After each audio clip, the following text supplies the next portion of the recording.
যতক্ষণ না পর্যন্ত আওয়ামী লীগকে নিষিদ্ধ করা হচ্ছে আমি তো এই পাশে আমি বিজের সাথে কথা বলতেছি ভাই। ঐক্যবদ্ধভাবে এখানে অবস্থান করবে।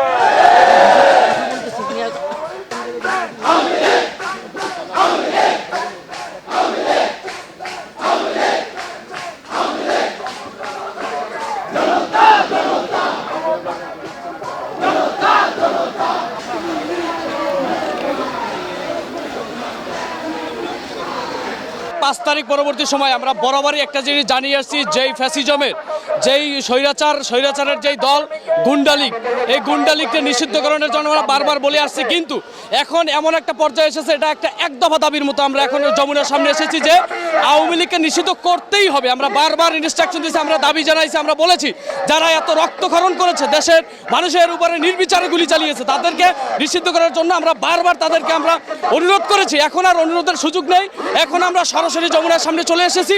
আমাদের একটাই দাবি, আওয়ামী লীগকে, এই যারা দেশের মানুষের উপর নির্বিচার গুলি ছাত্র জনতাকে হত্যা করেছে, তাদেরকে আমরা এই বাংলাদেশ থেকে রাজনৈতিকভাবে এবং সার্বিকভাবে তাদেরকে আমরা নিষিদ্ধ করতে চাই। এবং সেজন্য আমরা ডক্টর ইউনূসের প্রতি দৃষ্টি আকর্ষণ করি, অতি দ্রুত সময়ের মধ্যে, একদম স্বল্প সময়ের মধ্যে প্রজ্ঞাপন জারি করে আওয়ামী লীগকে বাংলাদেশ থেকে ব্যান করা হবে, রাজনৈতিকভাবে টোটালি নিষিদ্ধ করা হবে।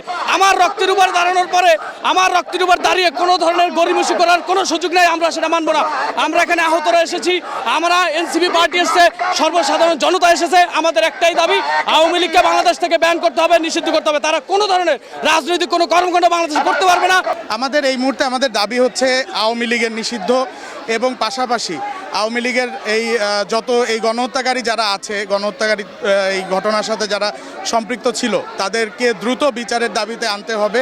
এবং পাশাপাশি একটা রাজনৈতিক যে একটা ইন্টারিম গভর্নমেন্টে একটা রাজনৈতিক ম্যাপ থাকা দরকার, একটা রাজনৈতিক রোড ম্যাপ থাকা দরকার। তারা কোন ওয়েতে সংস্কারটা করবে, কোন ওয়েতে দেশটা পরিচালনা করবে, এই ব্যাপারগুলোর ক্ষেত্রে আমরা সুস্পষ্টভাবে সব কিছুর একদম ভিজুয়াল একটা প্রেজেন্টেশন চাচ্ছি। আমাদের আজকের এখানে দাবিটা হচ্ছে, একমাত্র লক্ষ্য হচ্ছে এটা, আমাদের প্রধান উপদেষ্টা উনি আমাদেরকে একটা রুটম্যাপ দিবে আওয়ামী লীগকে কখন নিষিদ্ধ করছে।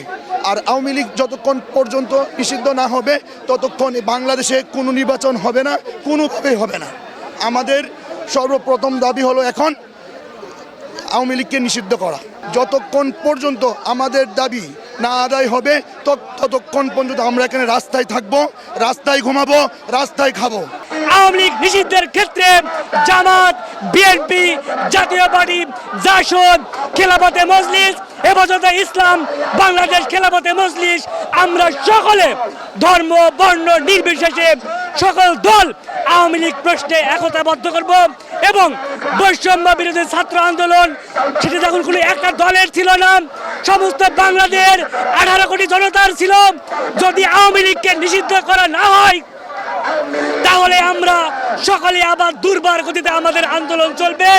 এক দফা দাবির মতো আমাদের ইন্ডোরিয়ান গভর্নমেন্টকেও আমরা হুঁশিয়ার করে দিলাম, আপনারা একটি গতি বিপ্লব দেখার জন্য তৈরি থাকুন।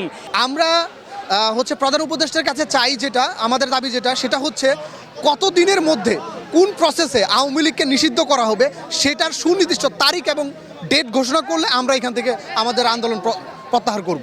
এখনো মরণীয়তে আছি, সমস্যা নাই। তারা কি করবে, হয়তো একটা গুলি করবে AK-47-এর। আজরাইল তো আমাদের জীবন নিতে পারে নাই, তখন তো আজরাইল ছিল আমাদের সাথে।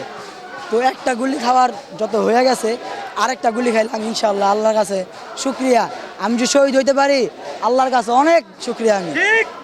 আমি মরণকে ভয় পাই না।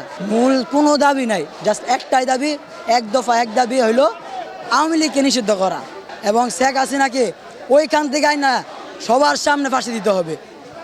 এটাই আমাদের কারণ আমাদের সরকার হলো ডক্টর ইউনূস, তারা কিন্তু আমাদের রক্ত দিয়ে বসছে।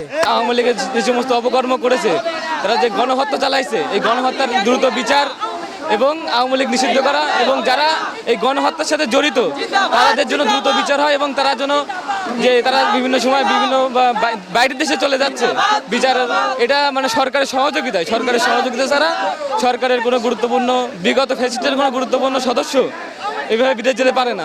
আমরা যত সময় পর্যন্ত সমাধান হবে না এবং যত সময় পর্যন্ত ছাত্র জনতা এখানে অবস্থান করবে আমরাও থাকবো এবং আমাদের সর্বশেষ চাহিদা যে নিষিদ্ধ হবে, তারপর এখান থেকে আমরা যাবো, অন্যথায় আমরা যাবো না। এখানে অবস্থান করবো, যতদিন লাগে ততদিন থাকবো আমরা।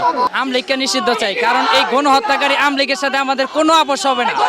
আমরা নিজেদের মধ্যে দলাদলি থাকতে পারে, ভেদাভেদ থাকতে পারে, একে অপরের সাথে আপোষ হতে পারে, কিন্তু আমরা আমলিগ নিষিদ্ধের প্রশ্নে আমরা কোনো আপোষ করতে চাই না। আমাদের দাবি একটাই, গণহত্যাকারী আমলিগকে নিষিদ্ধ করতে হবে।